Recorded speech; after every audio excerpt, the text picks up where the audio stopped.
All right, testing my mic here. Okay, that sounds good. And let me just adjust a couple of things here. Oops.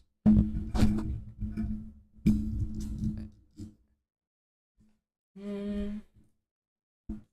Let's just, yeah, that should be good, I hope. And let me switch my overlay here. Is my audio stuttering?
All right. Okay, that should be good now, I hope. Seems like my cable was disconnected. I mean, a bit loose, rather. Anyhow, here we go. And let's just adjust this. And yeah, we are back again. We are live once more. I know it's been a long time. I think 9 days since my last stream, but here I am back again. I'm still alive, in case you were wondering. So yeah, I don't think I have to give any further introduction. Let's just get started as always.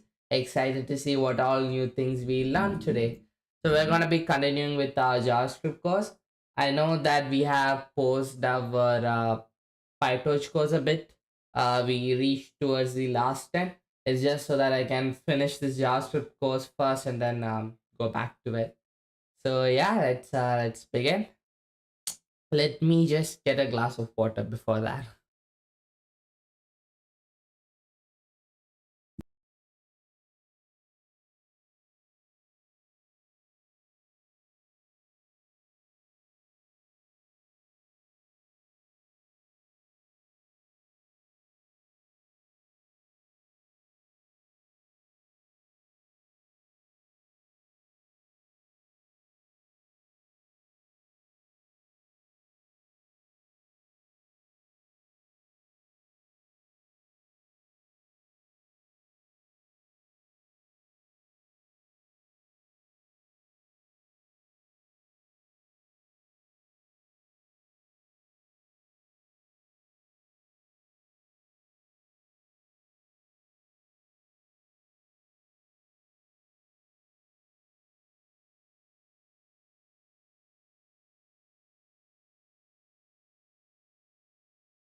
Alright, I'm back. Yeah, remember guys, always remember to drink enough water.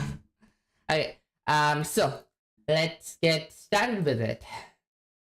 So, at the end of the last stream, we left off at almost the 4.5 hour mark, I would say. We were just going through unique array methods in JavaScript. So, we finished for each just like we can pass in a function, and that function can take the value, the index array, and we can it's I believe it's going to be a pretty handy function.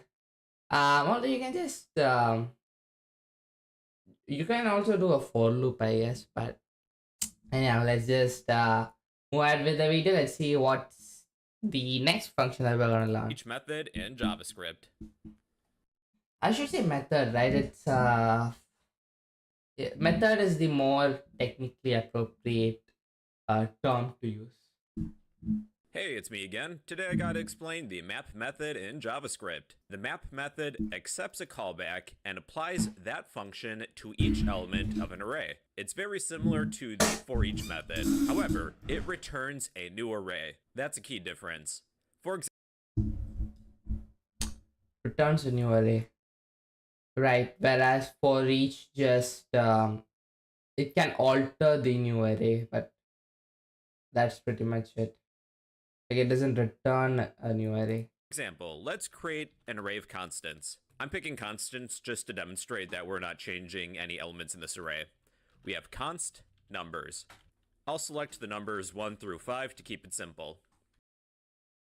Oh, I almost forgot. Let me just adjust a couple of things here and also make the video a bit larger.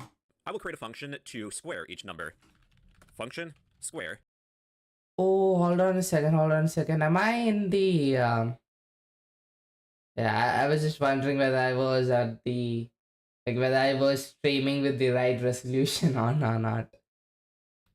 We have one parameter, we have an element. All I'm gonna Seems do like I am, is so all return good there. math.pow. This will raise a base to a given power. We are raising our element to the power of 2, then returning it. We're gonna take our array of numbers, use the built-in map method, then pass in our function as a callback. The map method will return a new array. We will create a new array to store the values that are returned. So I will create const squares equals numbers.map. And then let's display our squares. I'll use console.log for now. Console.log are squares. Here are all the numbers squared. The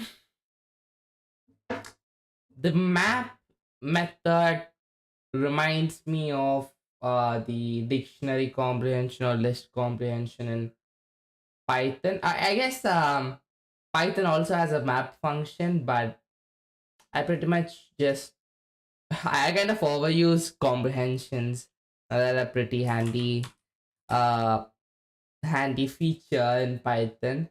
I did do a search on whether they exist in JavaScript, and I believe the answer was no. Do list comprehensions exist in JS?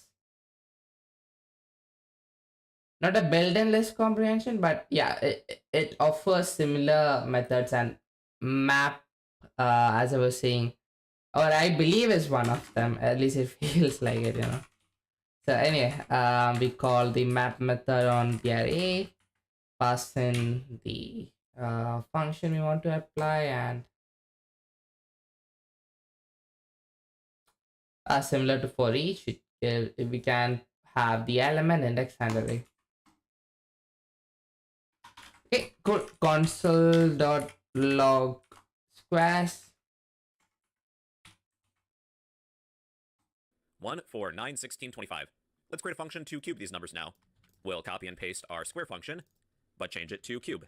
We'll raise our element to the power of 3.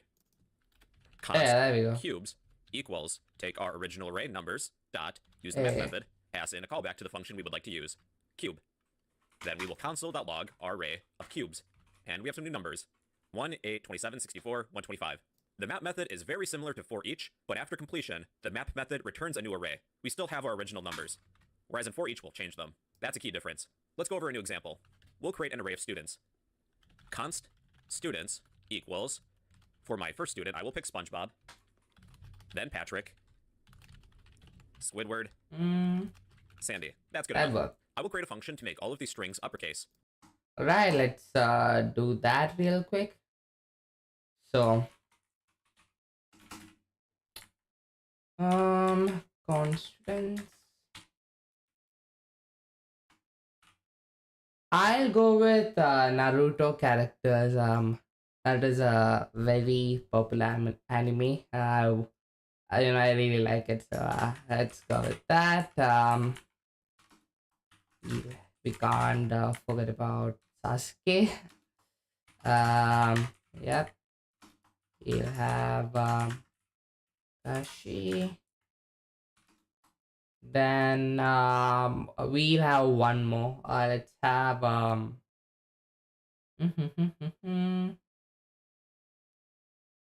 let's have Lee. Alright.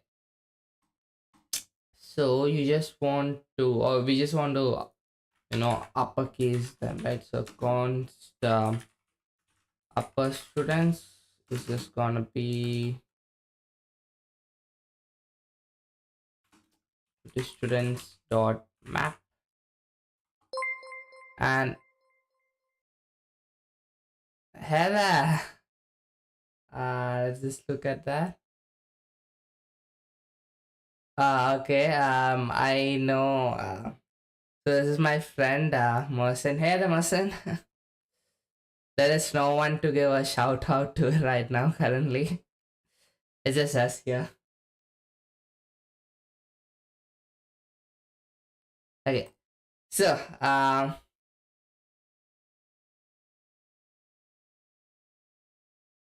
what's that nice streaming?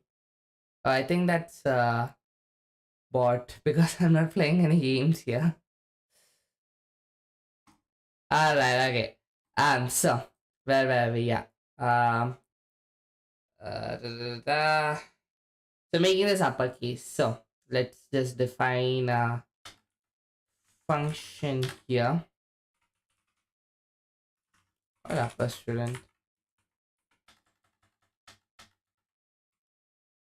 element dot upper. Oh, it's not upper, right? It's two uppercase.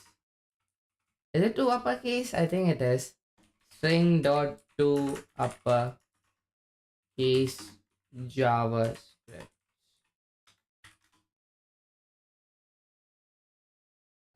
Text dot two uppercase. Yeah, there we go. So two uppercase. Let's just see here. So if that worked well, this should return the array back with everything being uppercase. Um, let's just see here.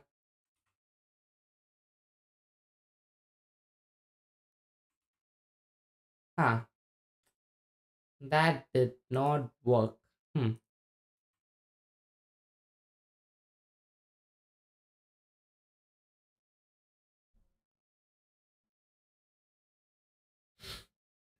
All right. Okay. So, why didn't that work?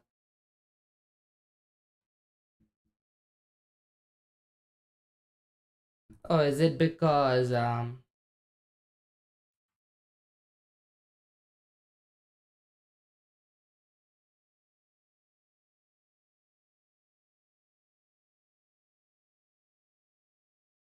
didn't that work? That should work, right? I think it's because we need to assign this to something.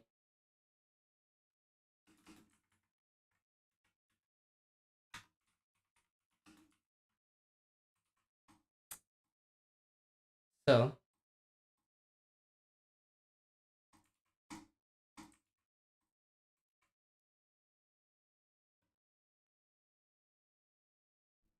hmm.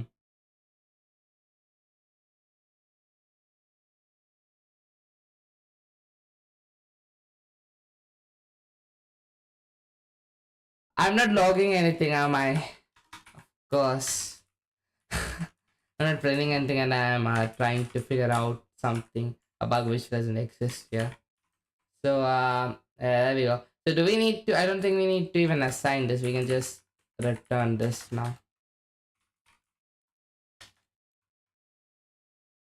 Return. So yeah, there we go. That looks so good. Perfect. Let's go to the next Function, part here. uppercase. There is a single element. Remember, the element is going to be How are the you, first by the main way? method, element, index, and array. But Do you we're have using anyone element in else this watching the case. I will stream right return now? our element dot The viewer to count for some uppercase reason isn't method. And that's it. updating. We'll create a new It's array. it's still at 1 here. Students, what can we name this? Students upper, I suppose. We will take our array of students, use the map method, pass in the function we would like to apply as a callback. Then I will console.log students upper. Within my array, all of the students' names are all Oh, uppercase. that's happening. Let's create a function for lowercase. Function, lowercase, to lowercase. I will create a new array. Const I think student. I got the point already, so I'm just gonna skip. Yeah. Here are What's dates, this for challenge example. now? This one is more practical. We'll create an array of dates.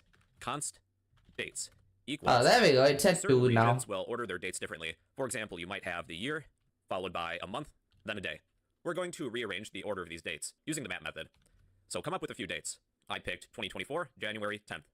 2025, February 20th.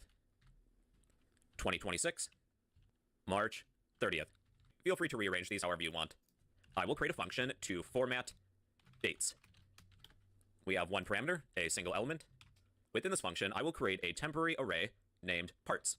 We're going to split each date into parts and store it within an array within this function. Const parts equals split element 1 placeholders index of 1.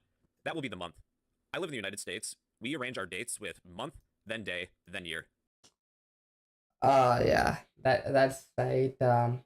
Month, day. That is one format which doesn't really make much sense to me. Here in India, we just map it as day, month. Yeah, maybe it's just the way that my mind is programmed to read dates, but this just makes more sense because it's like month comes after day and year comes after month. So putting the month first has always been a bit weird. I will place my month first. / Let's include another placeholder. Parts at index of 2, that will be the day of the month, / parts at index 0, that will be the year. We will create a new array. Const. Okay, but he has already written the code here, so Formatted. I'll just Pass the function name as a, and here they are. Feel free to arrange these and applies that function that the elements to me. Big surprise there. To everybody, that is the map method in JavaScript. cool. I guess map and for each are similar. It's just map returns a new array, and I have a feeling map is what's used more often. Just a feeling. I don't know. Hey again, everybody, it's me. Big surprise there. Today I'm going to explain the filter method in JavaScript. The filter method creates a new array by filtering out elements. In this example, we'll create an array of numbers. We will filter out any numbers that are odd. Let's add the numbers 1 through 7. Now we need a function. Function is even. My We hair, have one like, parameter. We have an element that's going to be provided to us don't by the stay in filter its method. place. We are going to return, then write a condition. We will take our element, modulus 2. The modulus operator gives you the remainder of any division. You can use modulus 2 to check to see if a number is even. If this condition is 0, strictly equal to 0, then we will return true. We will be returning a boolean, true or false. The filter method will take any values that return true and stick them within a new array, which will effectively filter out any elements we don't need that don't return true. Let's see if this works. I will create a new array, even nums equals, take our original array, use the filter method. Creates a new array. Again, filter is function which is there in built-in function which is there in Python, but personally I just use list comprehension for it. I guess in JS I have no choice but to actually use these inbuilt methods. So if this is strictly equal to 0, we return is even. So let's even nums equal.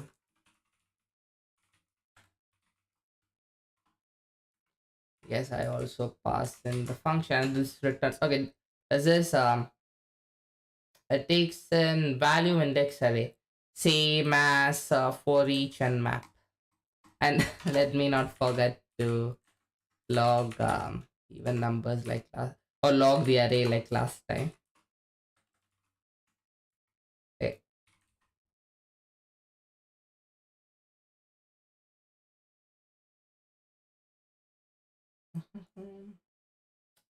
Let's see. Good. That worked. Pass in a callback is even. We will display console.log our new array, even numbers. And there we are, 2, 4, 6. Let's do this with odd numbers. Function is odd. That means the number in the array, numbers. Let's go over another example. Teaching a college class. We might have some students still in high school. Let's say a student is 16, another is 17, 2 are 18, 19, 20, and then we have somebody that's just a little bit older. They're 16. We'll use the filter method to filter out anybody that is under 18. Just a little older and he put 60. We will find all of the adults. We will need a function. Okay, so people who are 18 or above. So let's just do that real quick. I know there are arrow functions which we can use, I believe, right, to do this really quickly, or lambda functions in Python. And I just keep comparing everything to Python, don't I? Okay, so function is adult. I'm gonna take in the age. I'm gonna return age is greater than or equal to 18, and const adult is gonna be ages dot filter adult. Oops.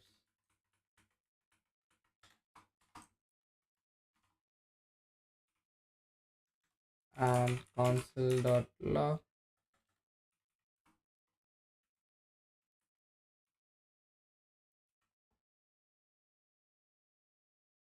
That should work. All right, perfect. Function is adult. We have one element as a parameter that's going to be provided to us. We will return a condition. Return, check our element, is it greater than or equal to 18? So that's our function. Let's create a new array of adults equals, take our original array, dot, use the filter method, pass in a callback, is adult. Then display our new array, console.log adults. We have to find anybody that's less than 18. We'll filter method, one is 16, the other is 7. Add some words. I think I'll add some fruit. Array of words. Const words. Add some words. I think I'll add some fruit. Let's I'll see add an what apple, we need to do. Yeah. orange, banana, kiwi, pomegranate, and a coconut. I will filter out any words where the length of that word is above 6. So we will create a function. Actually, you know what? I'll just go ahead and search for arrow functions. Yes, we'll learn this ahead.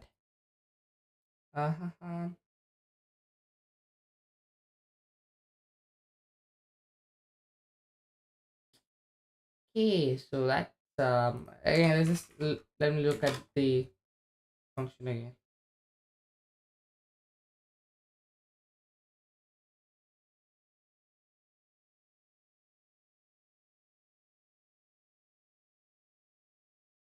Okay, banana, kiwi. What else? Pomegranate.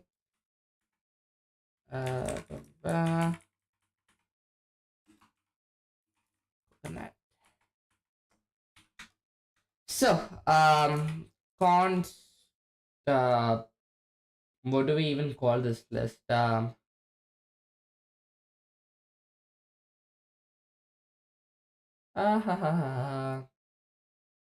Words which have a length of 6. I think that's gonna be too long. Const. Just call it small words. Gonna be what? dot filter. We're gonna take the word and we're gonna return. I mean, would this even work? I doubt whether this would work, but let's just give it a try. So word dot length is greater than 6. Console dot log small words.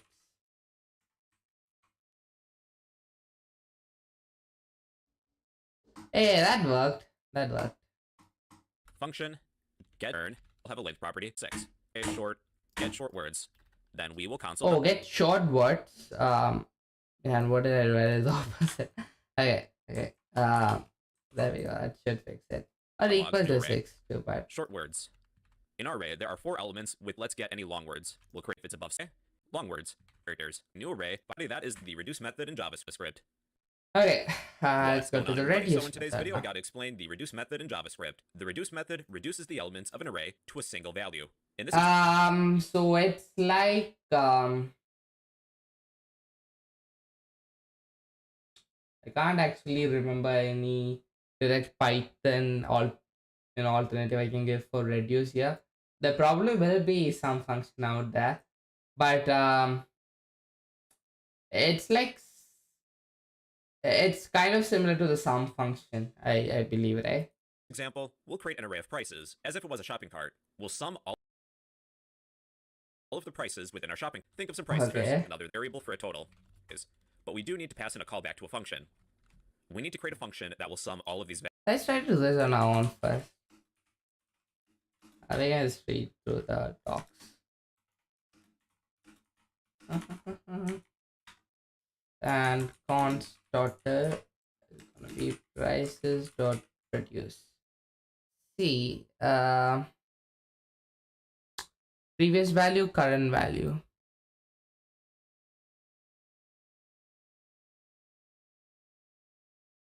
To define. That's what happens when you know multiple languages. Okay, function sum. We take x5 and we'll just return x plus 5. Not sure if this would work, so it might add. Let's just see. And we'll log it.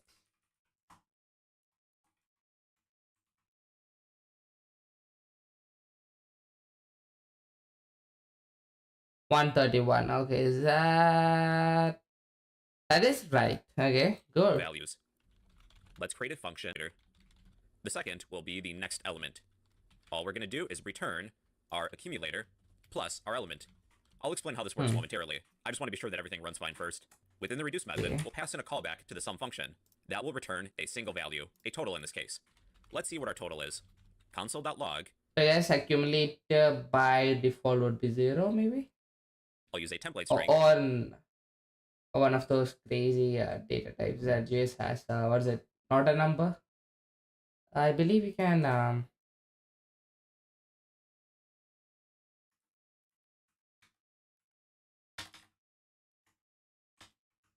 like this. Okay. That maybe not I guess something along those lines, maybe, or maybe it's just 0. Pick a unit of currency. I'll pick American dollars. Add a placeholder. Let's display our total. So my total is $105. If you would like to add cents to the end of that, you can follow this with the to fixed method, then add 2 decimal places for cents. All right, so how does this work exactly? We have 2 parameters, accumulator and element. Right. It might be easier if I were to rename these parameters. You can rename parameters. Let's say accumulator is the previous element. Element is the next element. We're returning the previous element plus the next element. During the first iteration, we'll have 0 and 5. Well, 0 plus 5 would give us 5. 5 is returned to the accumulator. Whatever value is returned becomes the accumulator during the next iteration. So now, our accumulator is 5. The next element is 30.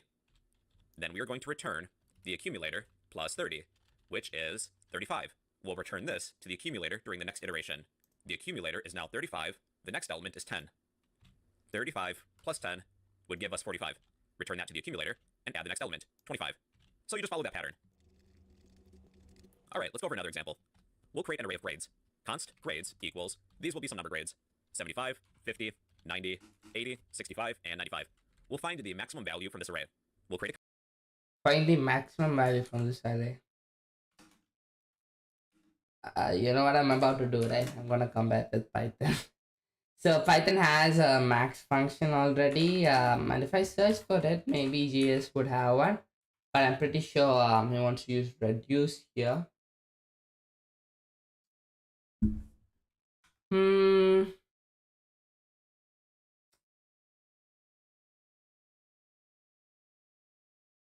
Yeah, let's just see how we'll.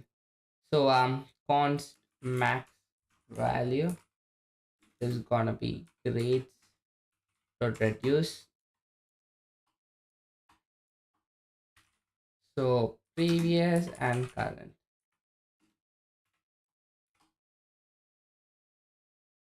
Basically, we'll return previous.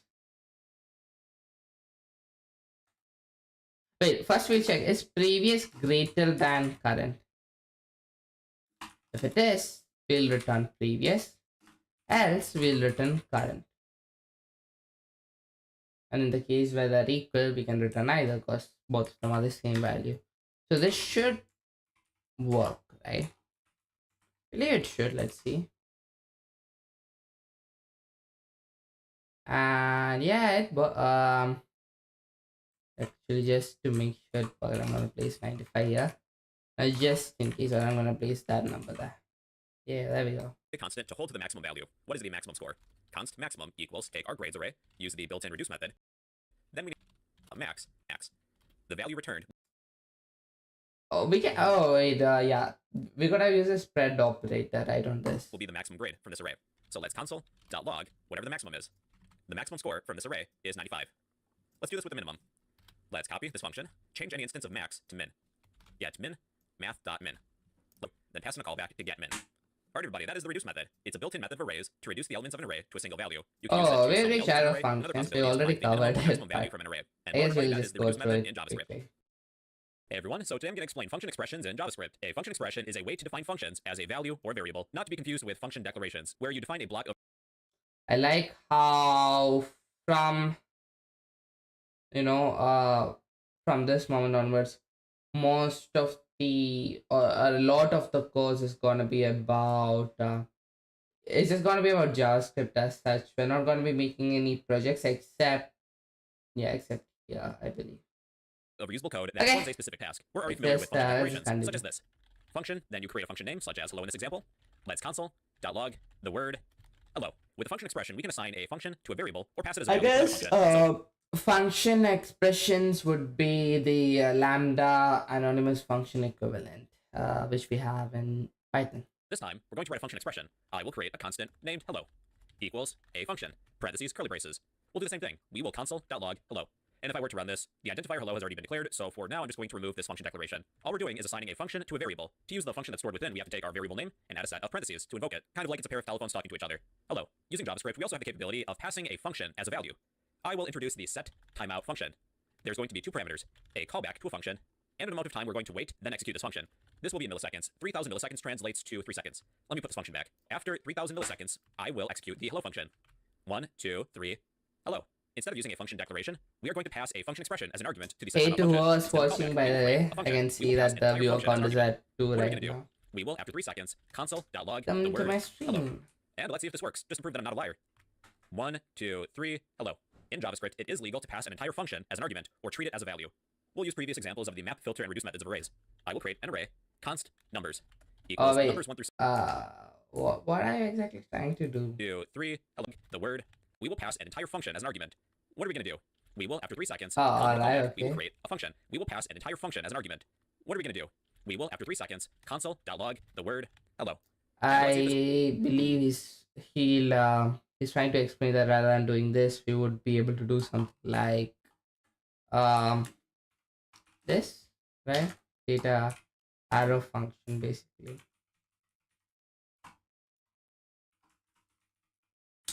and this should play after 3 seconds.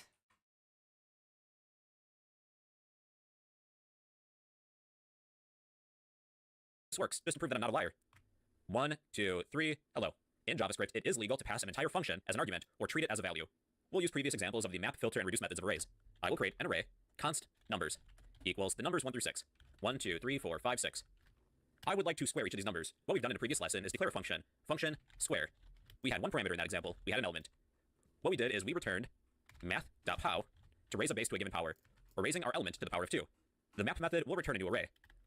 Const squares equals numbers.map. We're passing in a callback to square. Then console.log squares.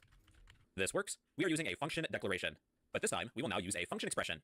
We will treat this function as a value. Let's cut this function, replace the callback, then paste it within the map method. Then we just need to remove the name. We don't need a name, and this is still going to work.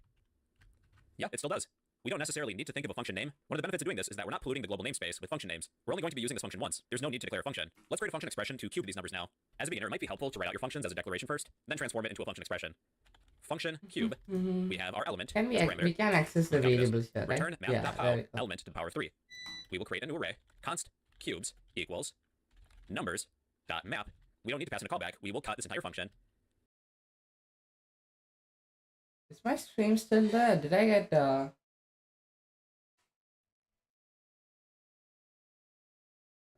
just click here.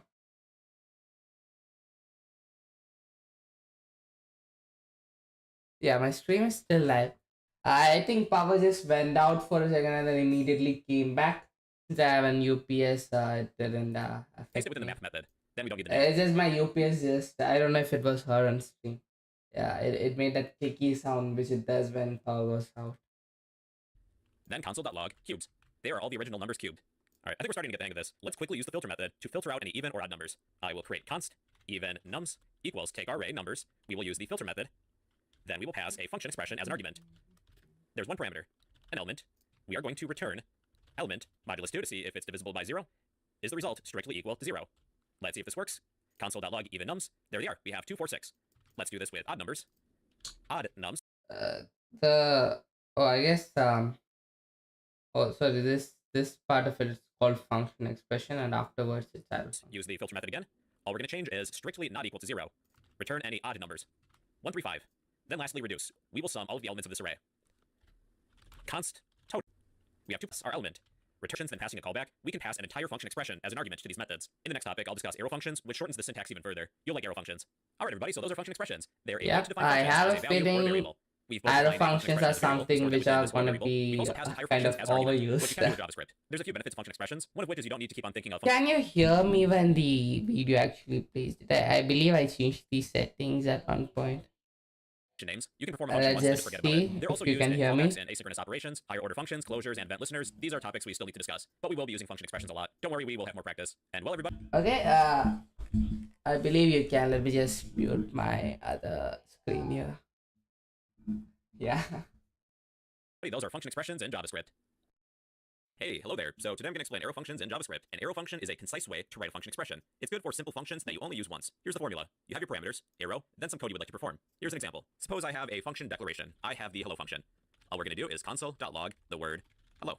To use this function, I need to call it by its name, add a set of parentheses. This will display the word hello. A concise way to write the same function is to use an arrow function. We'll begin with a function expression, then convert it to an arrow function, just so we understand the differences. This time I will create a constant hello. Hello is going to be a constant that stores our function expression. If I were using a function expression, we would say function, parentheses, curly braces, then the code we want to perform. Console.log the word hello. This would do the same thing. Hello. A more concise way to write this function expression would be to use an arrow function. Following this formula, we list our parameters. We don't have any. We need a set of parentheses, arrow, then some code we would like to perform. I'm going to console.log the word hello.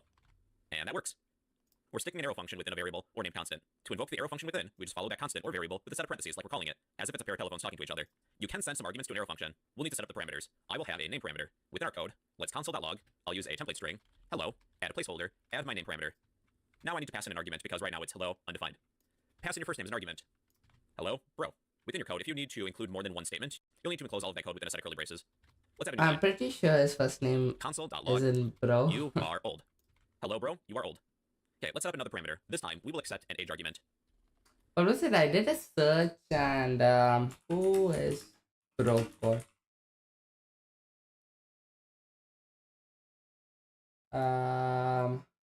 That broke out a YouTuber. Chris, yeah. Let's transform our second console.log to be Your you first are, name is add a Chris, placeholder, not bro. our parameter age, years old. Now we'll pass in a second argument for age.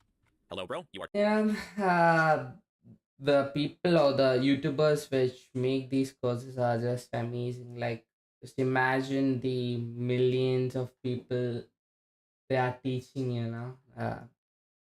They have my highest respect for that. 25 And years they're old. doing this So that's all the for basics of an arrow free. function. You have your parameters, arrow, then some code you would like to perform. There's no need to create a function declaration. Let's go over another example. We have the set timeout function. This function accepts a callback. Then a given amount of time, we are then going to execute this code, this callback. After 3 seconds, 3000 milliseconds, I will execute whatever this callback is. Let's create a function to say hello again. Function, hello. We will console.log the word hello. I will pass in a callback. After 3 seconds, we say hello. In place of a callback, I could use a function expression. Let's cut our function. Remove this argument, then paste our function expression. Remember, we don't need the name for a function expression. I think This we works from already did this, like hello, or when otherwise we can use we a more concise showed arrow us function. the We will pass that last, as an argument. In our parameters, we don't have any. in the Arrow, last hello for 6 segment. functions. No, to a given keep. I think I already get the point. An array Yeah. element. For simple fun, we've written everybody. Video I'm going to discuss object in JavaScript. Okay, finally. Hey, what's going on, everybody? In Start today's video, the we're going to discuss JavaScript objects in objects. JavaScript. An object is a Just of related property. before we begin on this part, I believe. Let me just adjust this. Uh, uh,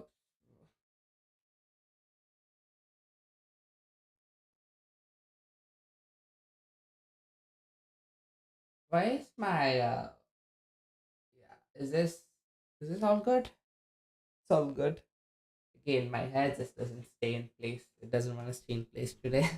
Hey, so I was about to say JavaScript objects. I believe they're just a fancy word for dictionaries, aren't they? But at the same time, JavaScript also has. Let's just search it. Are JavaScript objects? Yeah, hash maps or dictionaries in JavaScript. Yeah, terminology that's gonna be okay. In JavaScript dictionaries, hashes are called objects. Well, functions are also objects. Strings and arrays. This is the part which kind of confused me. Actually, let's just read through this. Almost everything is an object. Yeah, it's like saying in Python everything is a class, right? So it makes sense to distinguish. I mean, the thing is, in JavaScript, this isn't any special kind of object. The only class it belongs to is object.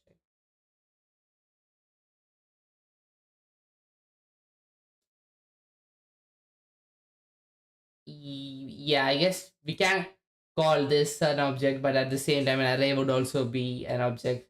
It's better to just call them by the names, but like the actual names. Like call an array, or a list. Call this thing. I don't know. Maybe if you're coming from a JS background, you don't use the word dictionary, perhaps. Properties But and or yeah, methods. Properties are things that an object has, that's such as a first name or one an age. A method is a function that belongs to terminology an thing object. which For example, I have a confused person me object. at the Our person beginning. can say hello and they can say bye. Methods are just functions that belong to an object. What can this object do? Hey, to Objects who can was represent watching, real I can objects, see such as that people, products, the or places. viewer In this count example, we'll be is creating some up people now. objects. People from the show SpongeBob. We'll start from scratch though. We'll create a person object. I'll use a constant, although it's not necessary. Const person equals, then add a set curly braces. We'll start with any properties. You can add as many properties as you would like. I Varying key mean, value pair. can you have?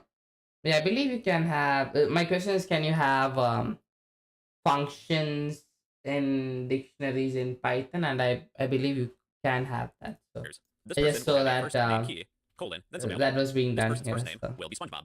Separate each key value pair with a comma. Let's include a last name property. Last name, colon, space, will be SquarePants. Add a comma when you're done with this key value pair. We'll add an age property of 30. Age has a different data type. It's a number. The first two in my example were both strings. SpongeBob and SquarePants. SpongeBob is old, I guess. Is employed. Not old. I Colon, space, mean, I will set that 30 to true. He has a isn't job at the Krusty Krab. old. Okay, that's good enough for now. I would like to access these properties. Let's console. I thought .log. SpongeBob Define each of was these properties. still Take the object you're referring to. In this case, person. teenager. Dot the name of the property. Let's do first name. Person dot first name property. That would give me SpongeBob. Let's do this with last name. Take the object name dot the name of the property. Person dot last name is SquarePants. Let's do this with age. person.age is 30. Person.isemployed is set to true. All right, let's create another object.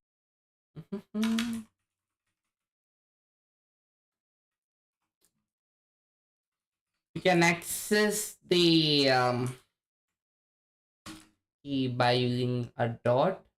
Can you also do this? I believe you can, but let's just test that out. So both of that, both ways should be valid, I believe. So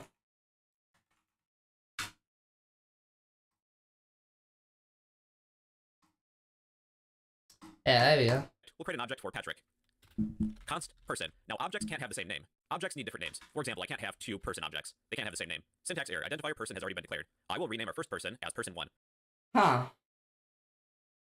Oh, I mean, I guess that's because he's using the word, I mean, the const keyword, right? To use let.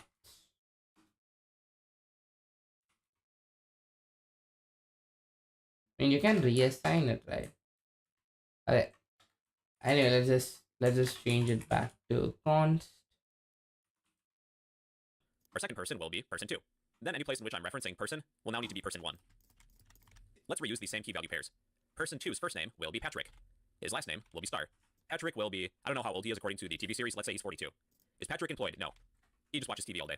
Now I would like to access person2's properties. Okay, we'll console.log, person2's first name, person2's last name, person2's age, person2 is employed. Okay, for person2 we have Patrick, Star, 42, false. So those are properties of an object. They're key value pairs. Add as many as you would like. In this example, these properties mimic real-world attributes that a person might have, like a first name, last name, age, whatever you can think of. But not only that, objects can have dedicated functions that we refer to as methods. What sorts of actions can these objects perform? For example, a person could eat, they could drink, they could sleep. What sorts of things do people do? So just to keep this simple, I'm going You know, this is the part which gets a bit confusing because dictionaries, because if I use the word objects, then it makes sense. The word objects, it makes sense. But my point is, JavaScript is kind of treating dictionaries as classes. I guess the reason is because if I say the word objects, it makes more sense because objects can also refer to class instances. So that's weird. I had to say. Okay, anyhow. to create a function to say hello. We'll start with person1. Say hello, colon space. This will be a function expression. What are we going to do? When we invoke this function, let's console.log. What would SpongeBob say if he's greeting somebody? Hi, I'm SpongeBob.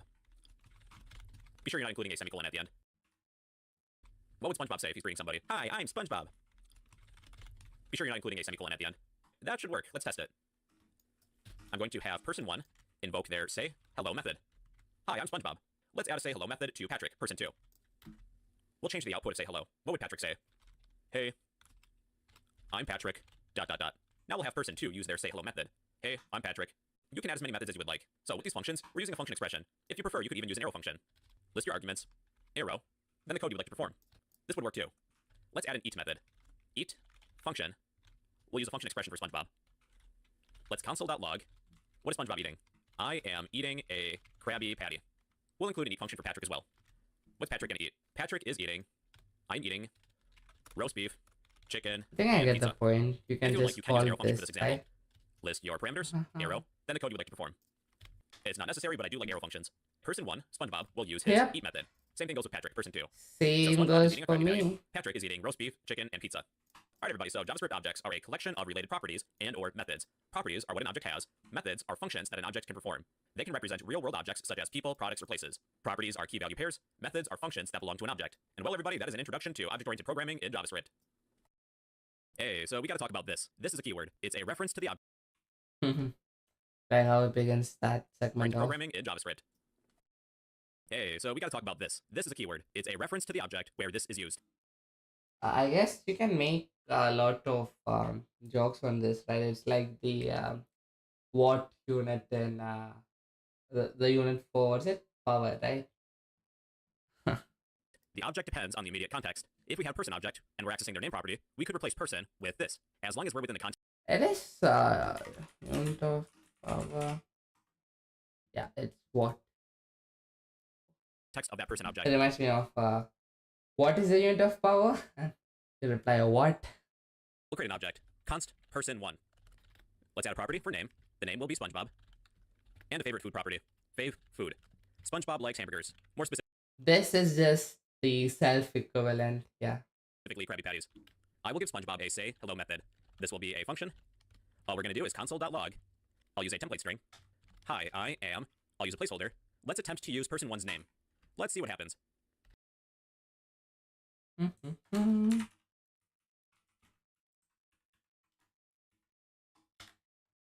Let's take our object of person1. I will invoke their say hello method. Let's see what happens. Hello, I am. And there's nothing here for the name. Inside of this object of person1, if I would like to access one of these properties, I'm going to precede the property with this. This dot the name of the property. And that should work. Hi, I'm SpongeBob. We're using this within the context of person1. It would be like us saying person1.name. There would be no difference. This is a reference to the object we're within. If I said this dot favorite food, well, fave food for short. Hi, I am hamburgers.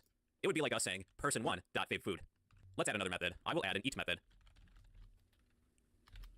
Let's console.log. I'll use another template string. Add a placeholder. This dot name is eating. Add another placeholder. This dot fave food. Let's have person1 use their eat method. SpongeBob is eating hamburgers. Copy that in.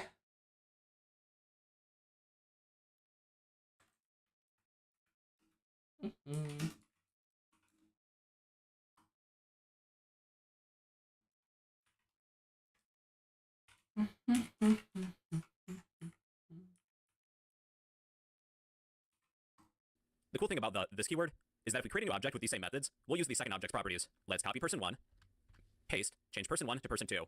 The name for person2 will be Patrick. Favorite food will be pizza. Let's have person2 use their eat method. SpongeBob is eating hamburgers. Patrick is eating pizza. Since we're in the context of person2 now, imagine we're replacing this with person2.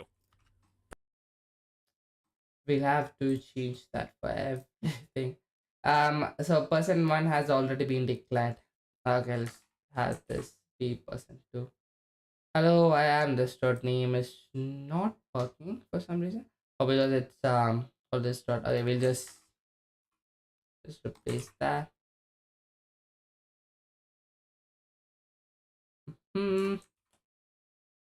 Why isn't that working?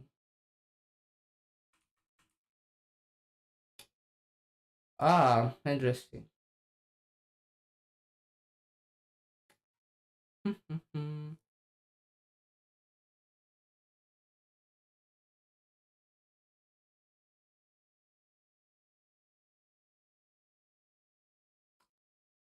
um,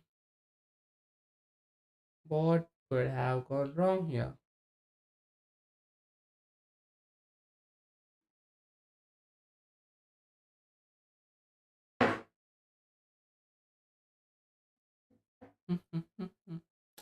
I'm using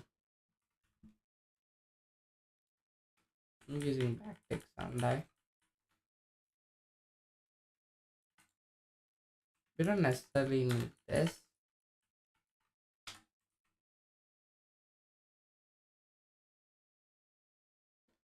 So why isn't that working?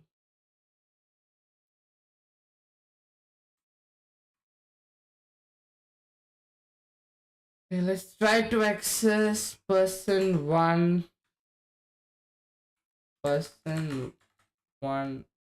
dot name. That works. Does it? Would it have something to do with? It's unlikely, but maybe arrow functions. Okay. Am I using the correct? Yeah, I am. Interesting.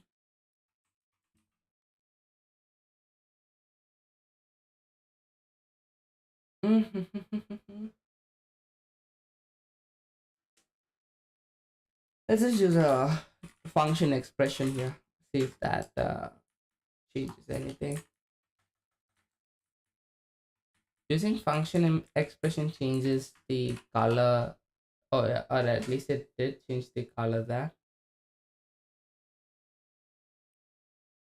But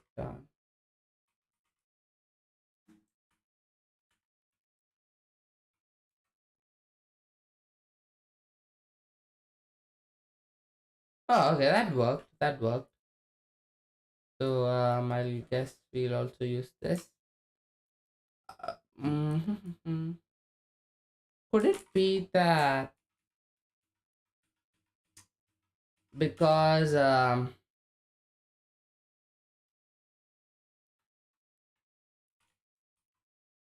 okay, never mind, never mind. I'll just use arrow functions. Sorry, not arrow functions, function expressions.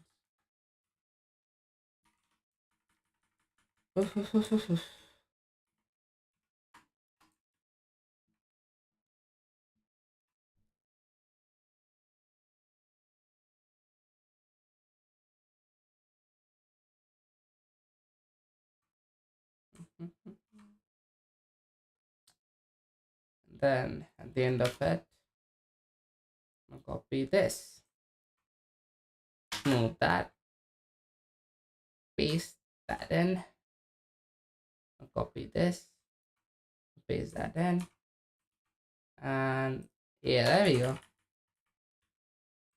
We're gonna copy that and paste that in. Okay.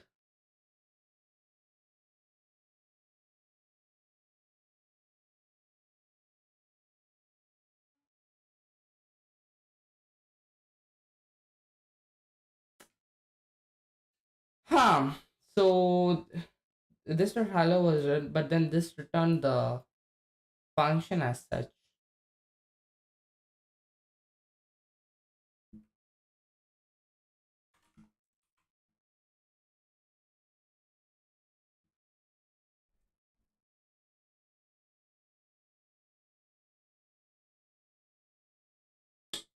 Oh, okay, I see. I see. Get rid of that. That should work. Yeah, there we go. That worked.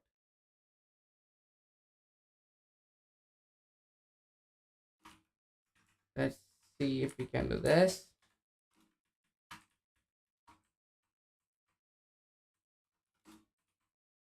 Okay, good. person2.name, person2.favefood. If you were to use this outside of any objects, I'm going to console.log this. What we're returned with is a window object. Basically, we're returning the It is getting dark in here. Let me just turn on the lights.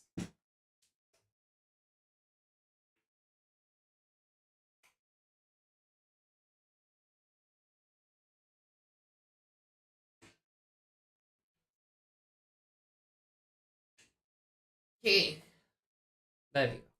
window to see our website. Technically, we're inside of an object already, our window object, and we have all of these properties. But since we're using this keyword inside the context of person1 and person2, we'll instead make a reference to those objects. Hey, one thing I forgot to mention, this keyword doesn't work with arrow functions. For example, with person2, let's convert this to an arrow function. Okay. That would be why maybe the you know our arrow function implementation didn't work. Blank is eating undefined. When you use this within an arrow function, it's making a reference to that window object still. Our window object does have a name, that's why it's appearing empty, but favefood is undefined because our window object doesn't have a favorite food property. Alright everybody, so that is the this keyword. We will be using this keyword a lot. All it is a reference to the object where this is used, and that is the this keyword in JavaScript. What's up, people? So today I gotta explain constructors in JavaScript. A constructor is a special method for defining the properties and methods of objects. In prior videos, we've constructed objects like this. We would declare an object, assign it some properties, and Oh, I guess now we get to actual classes. some Writing methods. You know this actual works, but what if we have to blueprints, create a lot of classes, objects? and Here I'm manually creating 3 different car objects. That can be a lot of work. What we could do instead is use a constructor to construct these objects automatically. All we have to do to construct these objects is pass in some unique data to the constructor to construct these objects. Here's an example. We are going to create a function, car. Do pay attention to the capitalization. We'll need to set up some parameters. What sorts of properties will we accept when we construct a car object? How about a make, model? All right, what's going on, people? sorry. All right, let's do this thing. So I got to, instead of having to type them all out manually, special method, silver.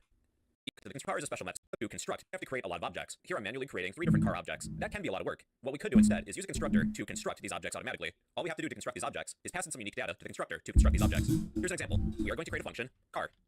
Do pay attention to the capitalization. We'll need to set up some parameters. What sorts of properties will we accept when we construct a car object? How about a make, model, year, and color? These are arguments we'll receive when we construct a car object. To assign these properties, we're going to use the... And are we gonna return like are we gonna return object. Is that it? Word Or dot make equals the make that we receive. Let's do this with model. This dot model I equals guess we the model we use receive. the This dot year this equals year. keyword This dot inside color there. equals color. That's good enough for now. Our car constructor is a reusable method where we can define the properties and methods of objects we create. To use this constructor, I will create an instance of an object. I will use const car1 will be our first object. Equals, we'll need to use the new keyword. Type the name of the constructor. Car. Do you actually need the comma though?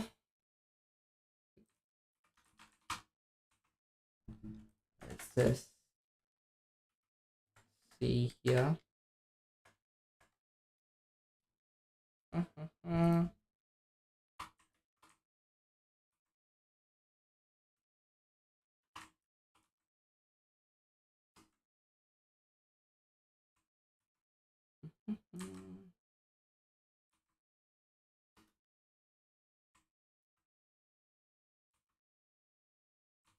Car is a special method. We'll need to pass in some arguments. We'll need a make, model, year, and color in that order. My first car, feel free to send some different data to the constructor, but for me, my first car will be a Ford. Make sure each value is comma separated. Mustang. The year will be 2024, and the color will be red. We should now have a car. I guess rather than having a separate keyword for classes, JavaScript has the new keyword if you wanna instantiate a class. But you just use the function keyword to write out the class. car object with the name of car1, and I'm going to console.log car1's properties. car1.make Ford. Let's do this with the other properties. We have model, Mustang, year, 2024, and color, red. Now this method is reusable. We can reuse it to create other car objects.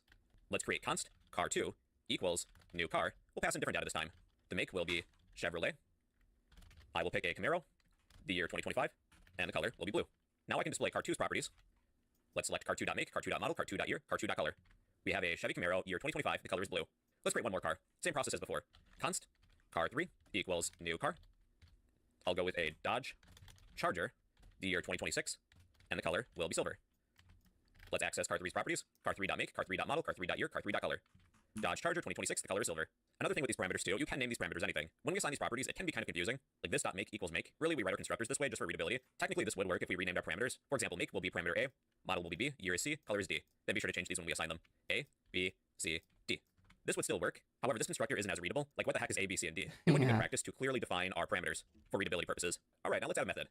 We'll take this.drive equals a function.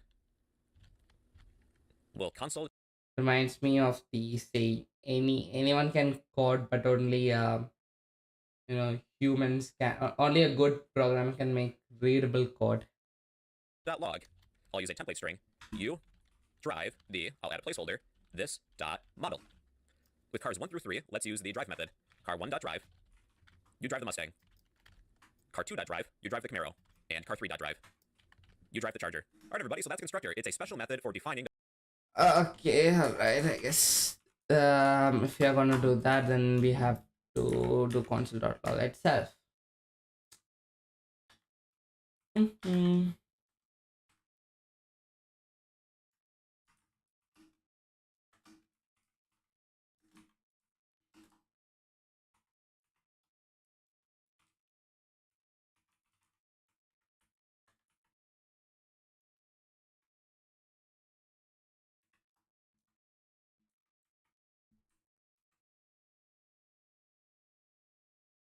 Let's take our cars out for a drive.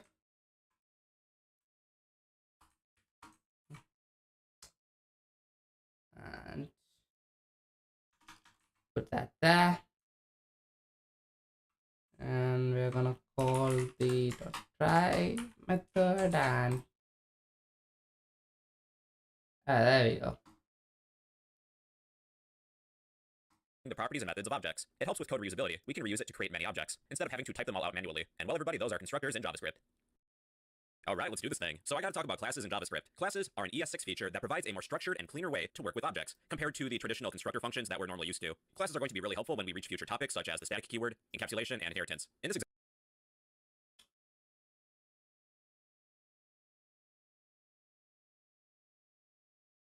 example, I have a constructor for a product. Our Wait, then isn't this a class by itself? product needs a name and a price. For example, we have a shirt and the price is $19.99. Instead of using a constructor method, we're instead going to use a class. Our class will include a constructor. So let's start from the beginning. Oh, I guess so. Okay, then maybe I was wrong. So JavaScript does have a separate thing for class. This by it is called just a construct, and class is a ES6, which is the newer like JS version. I guess it's a newer term. Or it provides a more structured and cleaner way compared to traditional constructor. So maybe everyone uses this instead. Oh, okay. Classes. Okay. So with this, I guess you can't have inheritance. You need to use this. I'll To create a just class, you type look class, at it. then the name of the object. So our class is going to serve as a blueprint. Oh, so I was wrong. We do have the class keyword for classes. Our objects will be products, then add a Alright, set of so curly braces. To use a constructor, we can use the constructor keyword within our class. List any parameters, we will have a name and a price for each product. We will assign the properties of this.name equals the name parameter that we receive. This.price equals price. I will also it's like writing the initializer function in Python. Except I guess you don't have to pass this in everything since that's like a global uh variable thingy. create a function. It, Our it function will exists be everywhere. display product. Now inside of a class, you don't need to use the function keyword. When we would like to display this product, we will console.log product :space. I'll include a placeholder. This.name. Let's also output the price. Price. Pick a unit of currency. I'll use American dollars. This.price. Now we have to do this dot. I guess he's going to display the write out the function first and then assign it maybe. Let's create some product objects. Const product1 equals. To I create an guess object, we have to not. use that new keyword, the name of the class, product. The constructor is going to be called, but we do need to pass in a name and a price as arguments. We will pass in a shirt. The price will be $19.99. Just to be sure that everything works, let's invoke the display product method. Product1 dot display product method. Here are the details of our product object. Product shirt price $19.99. So you don't need to do this dot display product if you're gonna use classes. Alright, okay. Oh, it's like just defining a function itself like inside the class.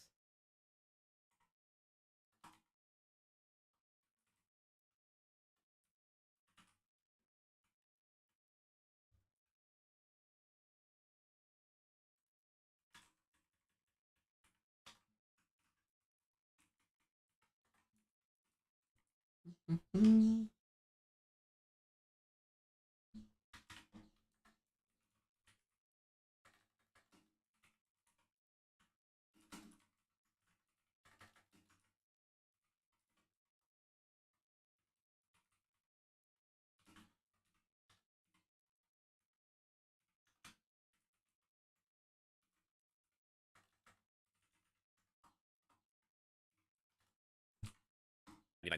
Let's create a few more. So this class is reusable.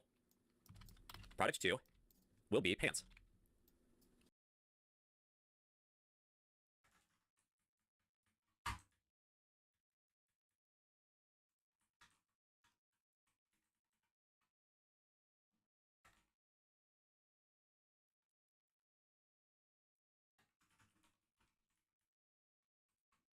I'll pick $22.50 for the price. Let's display product2, and we will use the display product method of our class. Product pants, the price is $22.50. Looks like I only have one decimal point. I'm gonna make one change. After the price, I will use the to fixed method and set this to be 2 decimals. There, $22.50. All right, product 3. Const product 3 equals new product. Our third product is going to be underwear.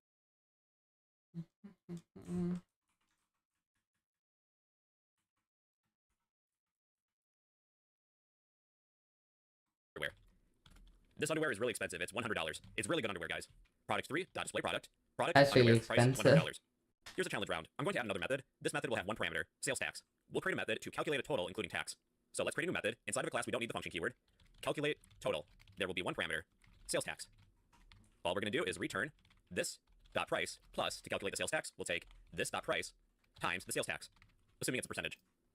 Okay, let's display product1 dot display product. I'm also going to create a constant for the sales tax. That's not going to change.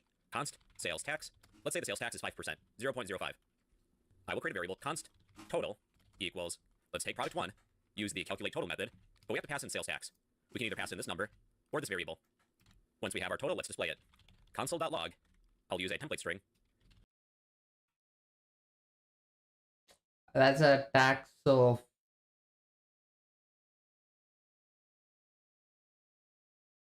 Okay, we just accept a percentage because that just makes more sense, percentage. So believe that's just the equivalent of 5%, right? So we'll pass in 5. So we'll just have to divide this by 100 and that should work. Yeah, botna should cover that. So now calculate the total. Mm, I'll just define our percentage here. Actually, we'll just define a constant itself. Sales tax percentage is gonna be equal to 5. There's gonna be a 5% tax, and just gonna do constant.log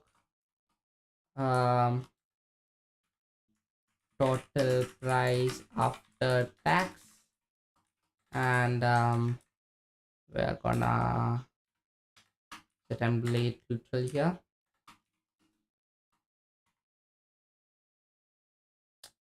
and we're gonna pass in the total here, and we'll also convert that to 2 fix.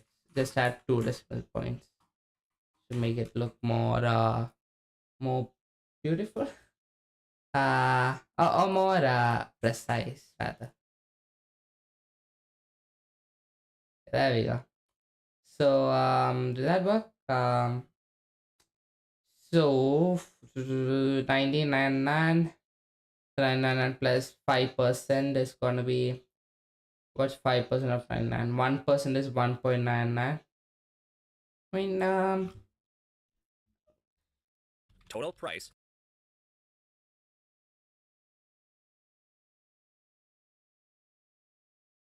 In currency, I'll use American. Total price with tax is $20.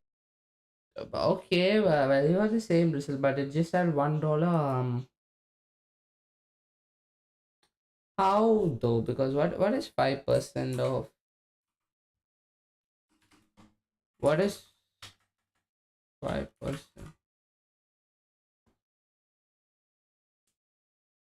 Oh, of course, because it's 100%.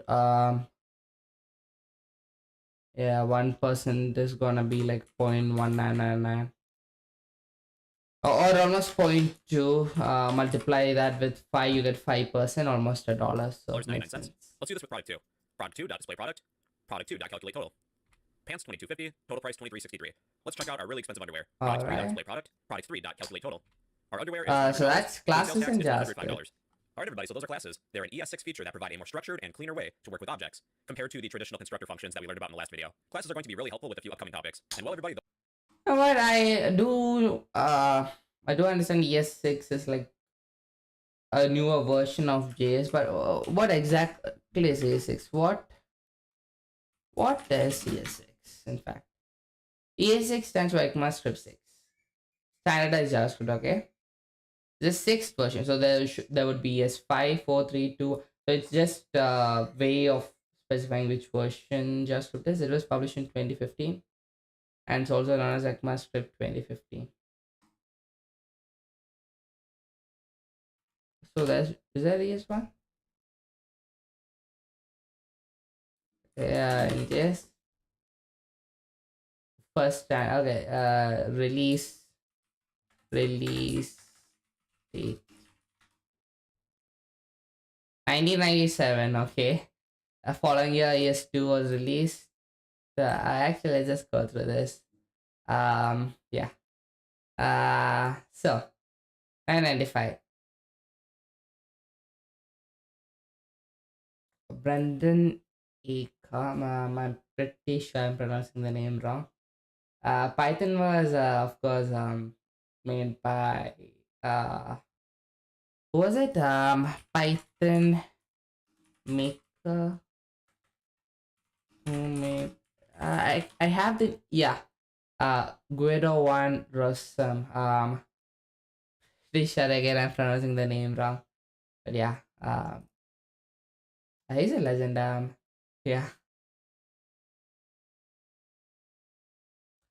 Yeah, I do remember this fact. This was the inspiration for the name. Monty Python's Flying Circus. Wait, when was Python made? When was Python made? Oh, Python was made way before JavaScript. Not way before, just a 4 year gap. Oh yeah. Brennan Ike.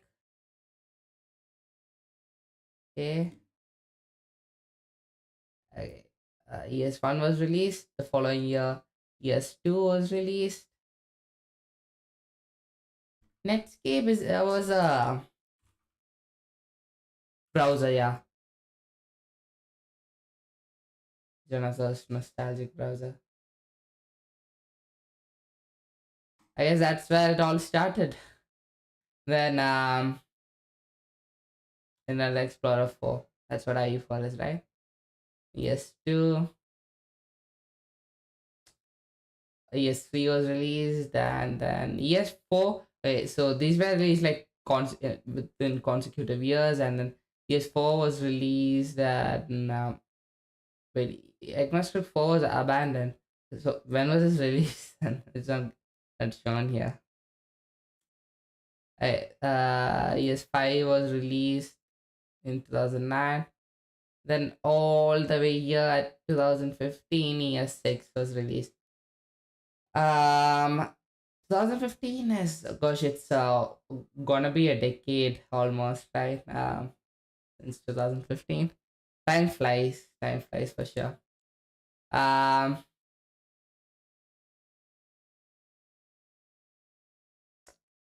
all right.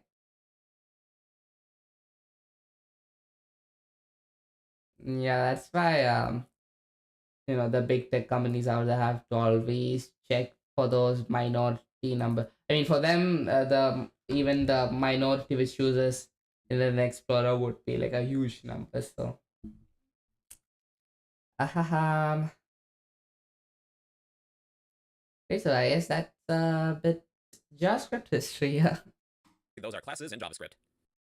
Hey, people, let's do this thing. So the static keyword. Static is a Anyway, to summarize, ES6, 1, 2, 3, 4, those are just version numbers, releases made for JavaScript. keyword that defines properties or methods. So when is ES7?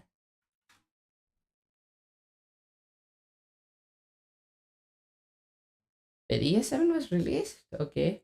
Wait, 8, 9, okay, alright. They didn't mention that there. Let's see, yeah. Huh, okay, so it's a kind of released every year. Alright. What's this? Editor.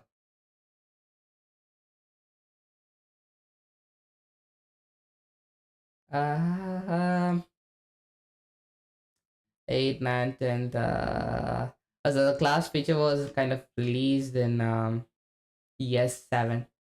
I said not ES7, ES6. 15th edition. Group by, mapped group by. Alright, okay.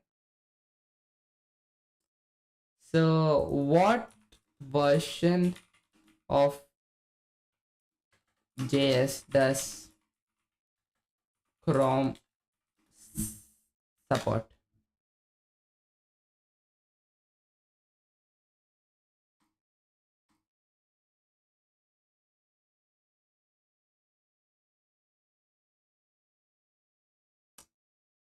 Chrome supports most of JavaScript 1.6. I guess 1.6 is another way of saying ECMAS, ES6, ECMAScript 6, right?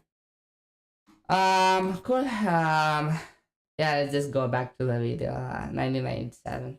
Methods that belong to a class The itself year rather than the when it objects all created from that started. class. In summary, a class owns anything static, not the objects. So what we're going to do is create a class for math utilities. Mm-hmm. Hey, people, let's do this thing. So the static keyword. Static is a keyword that defines properties or methods that belong to a class itself rather than the objects created from that class. In summary, a class owns anything static, not the objects. This is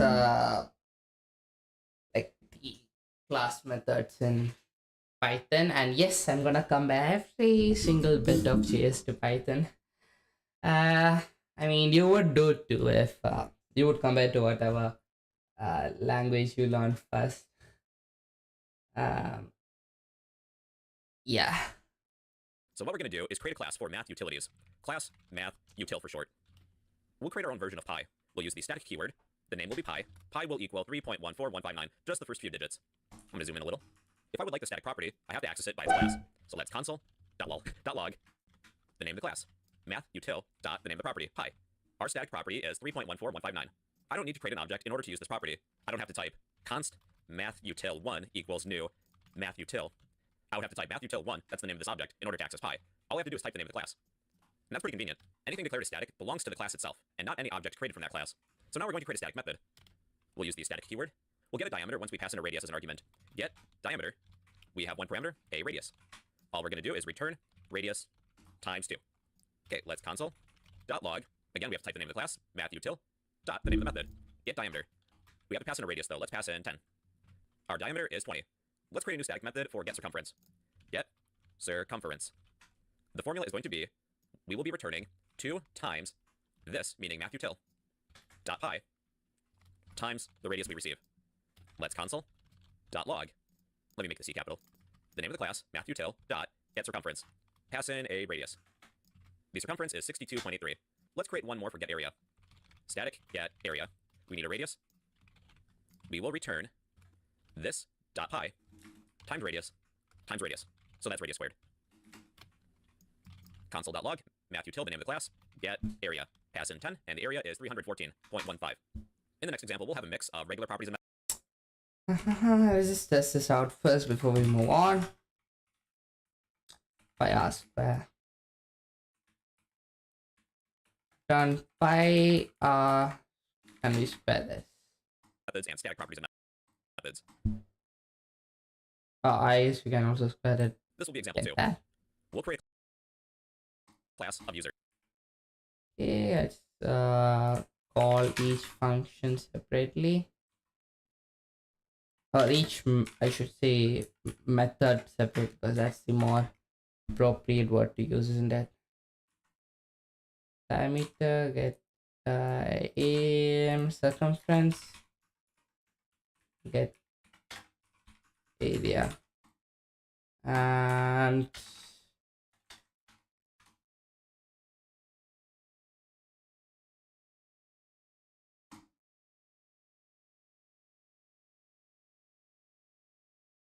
missing well, this is after argument list somewhere here. Now of course I have to I didn't put the bracket for closing the log statement. Yeah, cool. In the next example, we'll have a mix of regular properties and methods and static properties and methods. This will be example 2. We'll create a class of users. Class user. We'll create a static variable to keep track of the amount of users we create. User count. I will set that equal to 0. I'll include a constructor. Let me just space this out a little. Our constructor is going to be automatically called when we instantiate a new object. We need one argument, though, when we create a new user. It's the init equivalent in Python.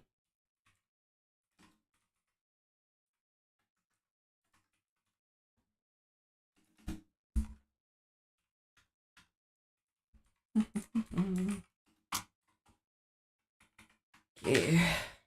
User. We need a username. Once we have our username, we will assign this dot username equals username. Not only that, but when we create a new user, I'm going to increase our user count by 1, just so we can keep track of how many users we create. So inside the constructor, you can write additional code. It's not only for assigning properties. Let's take user dot user count. If you just have properties, I guess you can do what you did earlier, right? I believe you defined it inside here, and I'll probably stick to this because this is more of what's like being used in Python. But I guess it depends. We'll have to see. Plus To increment it. Let's create some user objects. Const user1 equals new user. Pass in a username. I'll pass in SpongeBob. Then let's console.log user1's username, which is SpongeBob. Let's attempt to access user1's user count. With user1's user count, we get undefined. That's because our user doesn't have user count as a property. It's static. That means it belongs to the class, not any objects created from the class. To access user count, we have to type the name of the class. User in this case. We have one user. Let's see what happens when I create a new user object. User2 will equal Patrick. Our user count is now 2. Let's display user2's name. Yep, we have SpongeBob and Patrick. The total user count is 2. Let's create a third user. User3 will be Sandy. Console.log user3.username. Our user count is now 3. We have a static property that's keeping track. Okay, let's see whether that worked.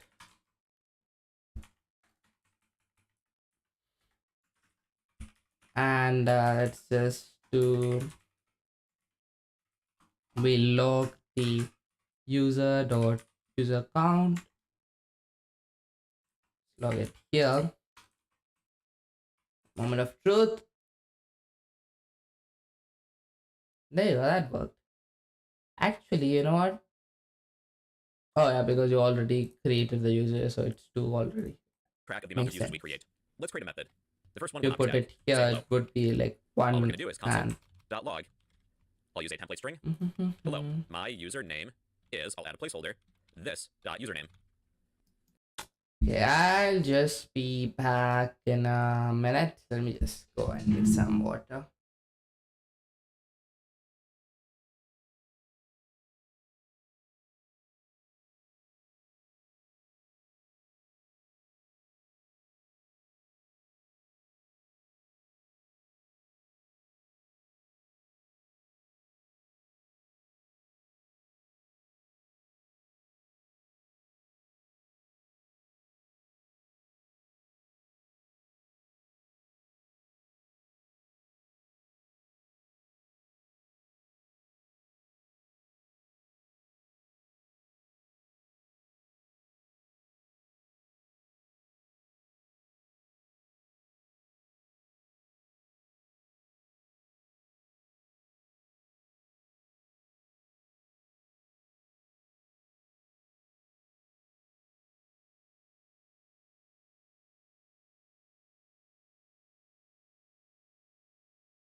All right, I am back, and there we go. Let's continue where we left off. Yeah, Let's there have we go. user1 use their say hello method. Same thing with user2 and user3. Sorry, what were we doing? Sorry. Static property that's keeping track of the amount of users we create. Let's create a method. The first one will not be static. Say hello.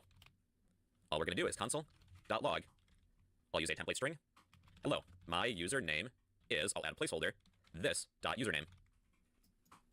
Let's have user1 use their say hello method. Same thing with user2 and user3. Hello, my username is SpongeBob, Patrick, and Sandy. Now we'll create a static method. We'll get the user count. Get user count console.log. I'll use a template string. There are, I'll add a placeholder.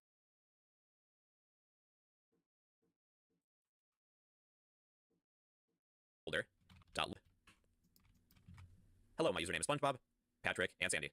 Now we'll create a static method. We'll get the user count. Get user count console.log. I'll use a template string. There are, I'll add a placeholder, user.userCount. If that worked. Okay. Users online. Now, in order to access this method, I have to type the name of the class. User.getUserCount. Because it's a class method. Oops, and I can't console.log that. User.getUserCount. There are users online. Now, in order to access this method, I have to type the name of the class. User.getUserCount. Oops, and I can't console.log that. User.getUserCount. There are 3 users online. Alright, everybody, so that is the static keyword. It defines properties and methods that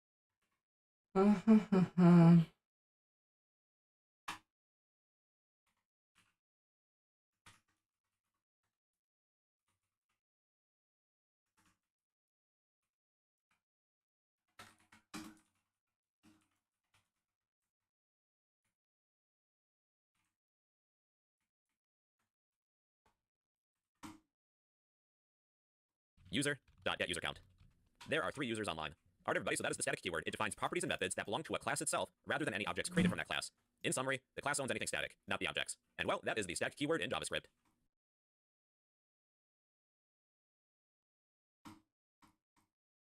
Hey, what's up everybody? So in today's video, I gotta explain inheritance. Inheritance allows a new class to inherit properties and methods from an existing class. These two classes have a parent-child relationship. A child will inherit properties and methods from a parent. It's kind of like a family tree. A child will inherit genes from a parent. Inheritance helps with code reusability because we don't need to keep on repeating the same properties and methods if all the children share them. Here's an example. We'll create an animal class. Class animal will have a property of alive. If you're an animal, you start off being alive. All animals should be able to eat and sleep. We'll create methods for those. We'll have an eat method. All we're gonna do is console.log. I'll use a template string. This. Now I'll add a placeholder. This.name is eating, and a sleep method.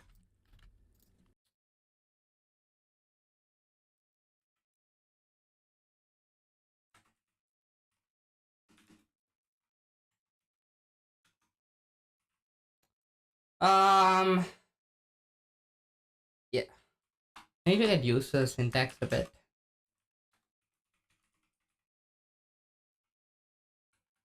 Ha ha ha ha.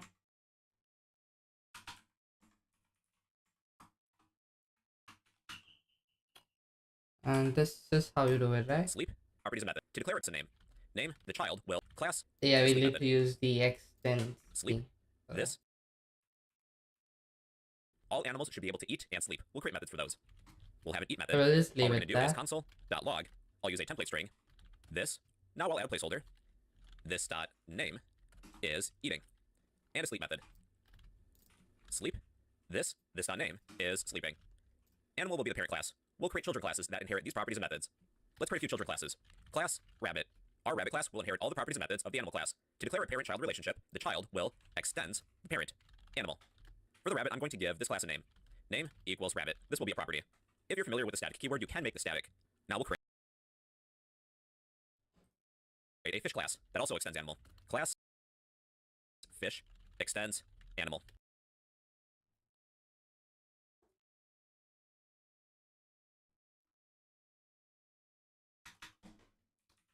Class rabbit extends animal. Like, okay, I mean it makes sense like how the syntax is arranged, but then Python does it more simpler, you know. So and you put name as rabbit.